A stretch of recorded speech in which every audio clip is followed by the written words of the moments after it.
герой русской сказки делал это с помощью хвоста.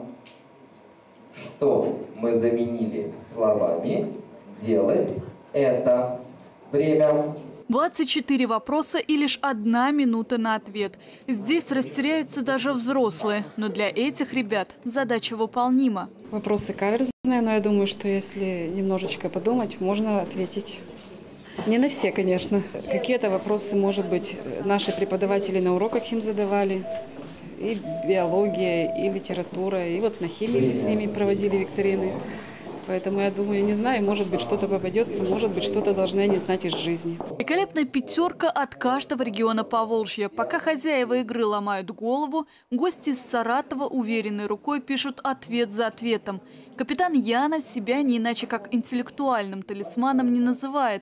Готовились к конкурсу загадок серьезно. Рассчитываем мы, конечно, на поддержку наших близких, родных, конечно, воспитателей, которые все там за нас крестики сложили. Вот. И, конечно, собственную ум и логику. Вне конкурсной программы, экскурсии и неформальные встречи. Все, чтобы ребята могли лучше узнать друг друга. Они посещали Авиастар, оказались все вообще в восторге, дети, нафотографировались, посмотрели. Они сходили в боулинг, они поплавали в бассейне. Вот сегодня проводится как бы финальная игра. Но они уже все победители, как говорит Юрий Васильевич, потому что призы будут у всех. Сама игра «Почемучка» стала частью большого проекта «Вернуть детство». Особую группу ребят в Приволжском округе он объединяет вот уже 3 года. Общественный проект «Вернуть детство», он нацелен на поддержку детей, сирот, а также детей, оставшихся без попечения родителей. В этом и заключается его важность, значимость, актуальность. Здесь присутствуют 70 ребят, вот, по 5 человек от всех 14 регионов.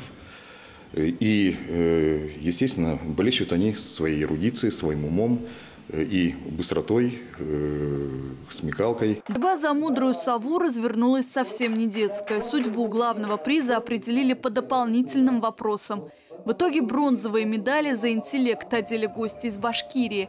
Серебро досталось оренбургской команде, а золотая сова и плазменный телевизор вместе с победителями уехали в Саратов. Кристина Агафонова, Герман Баранов, Вести, Ульяновск.